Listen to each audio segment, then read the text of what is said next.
Assalamualaikum warahmatullahi wabarakatuh. Saya Nosir Ferianto, NIM 20104171153, kelas A2 Manajemen. Makul Manajemen Pemasaran.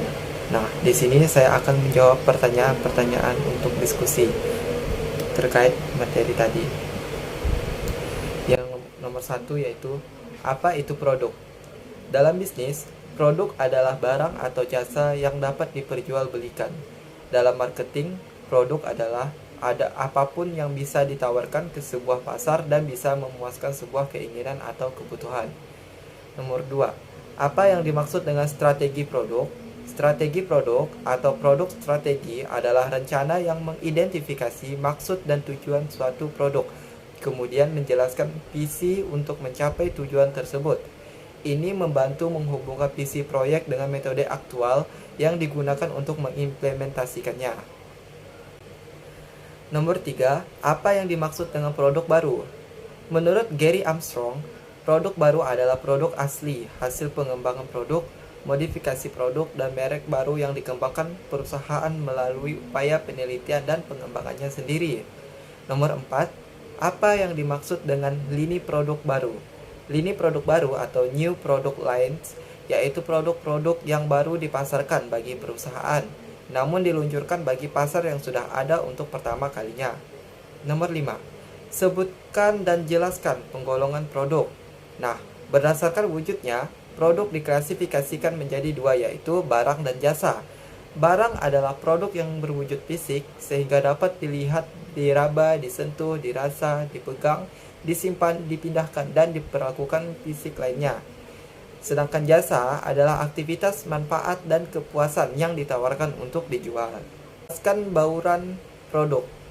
Strategi produk yang dimaksud adalah bauran produk. Nah, menurut Kotler tahun 2000, bauran produk adalah kumpulan semua produk dan barang yang ditawarkan penjual tertentu kepada pembeli. Bauran produk mencakup berbagai aspek, yaitu memiliki lebar, panjang, kedalaman, dan konsistensi tertentu. Nomor 7. Sebutkan dan jelaskan elemen-elemen dalam strategi produk. Yang pertama yaitu sasaran pasar. Mengidentifikasi target pasar pelanggan yang ingin Anda jangkau dan mengapa mereka menggunakan produk tersebut.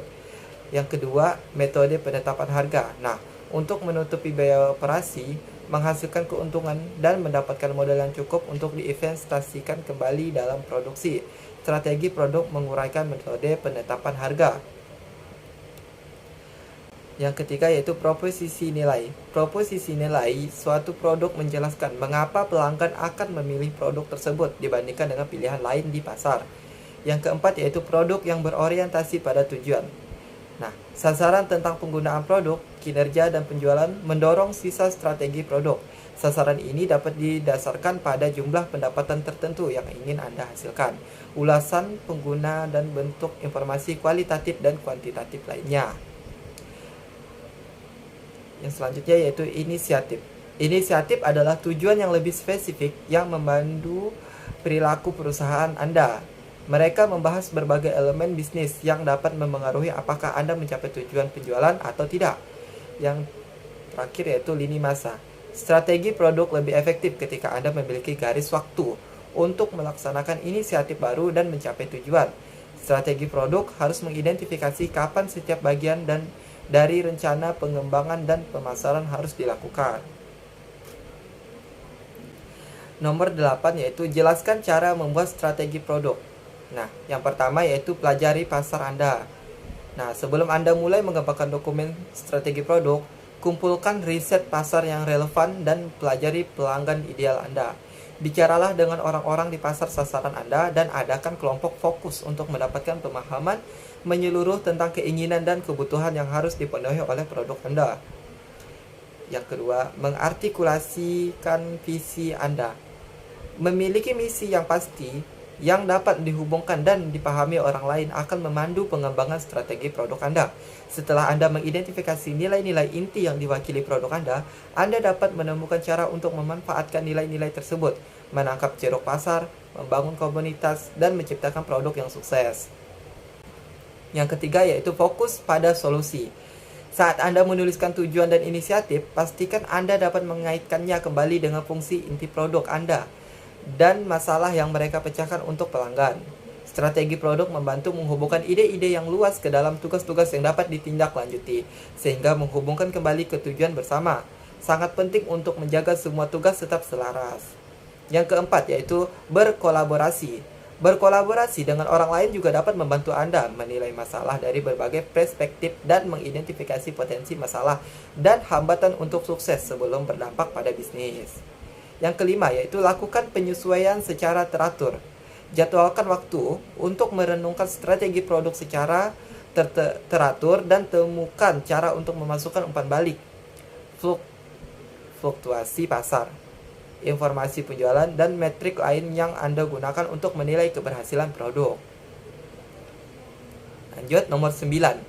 Mengapa kamu harus punya strategi produk?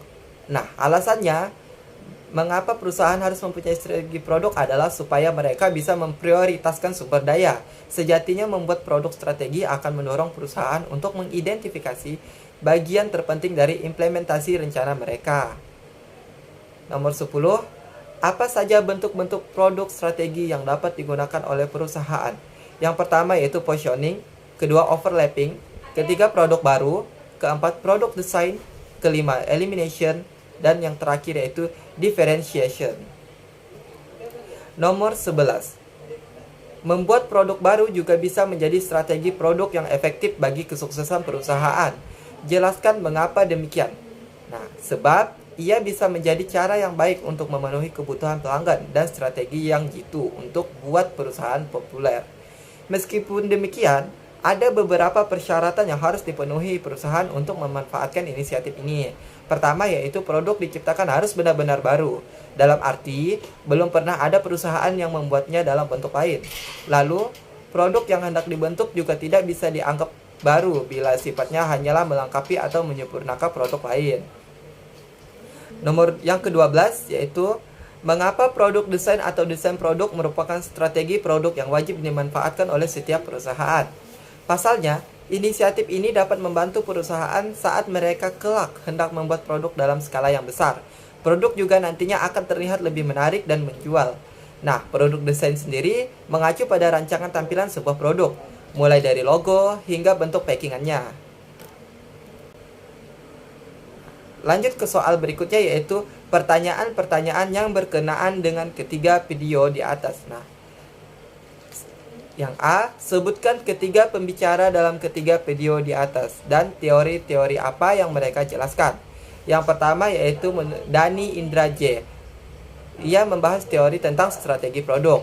Kedua, Denny Adha Akbari, sama, dia juga membahas tentang strategi produk. Yang ketiga yaitu Dr. Teti Herwati, SPMSI. Ia membahas tentang kebijakan dan strategi produk. Yang B, jelaskan apa-apa saja yang dijelaskan oleh ketiga pembicara dalam 3 video di atas. Nah, yang video pertama yang dibahas oleh Dhani Indra J yaitu menjelaskan tentang strategi produk, individu, lini produk, dan bauran produk. Yang kedua yaitu Denny Adha Akbari. Ia menjelaskan arti dari customer value, faktor memengaruhi customer value, cara mengukur customer value, pengembangan customer value. Yang terakhir yaitu Dr. Teti Herwati, SPMSI. Ia menjelaskan klasifikasi produk. Itu dibagi menjadi dua, yaitu klasifikasi produk pelanggan dan klasifikasi produk bisnis. Yang C, apa yang dapat saudara pelajari dari ketiga pembicara video tersebut di atas? Nah, dapat saya simpulkan dari ketiga video tersebut, yaitu kita dapat mengetahui apa makna strategi produk, beserta rincian klasifikasi produk dan arti dari customer value, agar penjualan dapat diatur dengan mudah dan mempunyai patokan keinginan untuk untung. Dan yang terakhir yaitu manfaat-manfaat apa saja yang dapat Anda peroleh dari menonton ketiga video di atas. Menurut saya, manfaat yang dapat saya ambil yaitu untuk memudahkan kita melakukan pemasaran dan kita bisa tahu bagaimana cara yang tepat, mudah, dan efisien dalam memasarkan benda yang akan kita pasarkan. Baiklah, sekian, terima kasih dari saya. Assalamualaikum warahmatullahi wabarakatuh.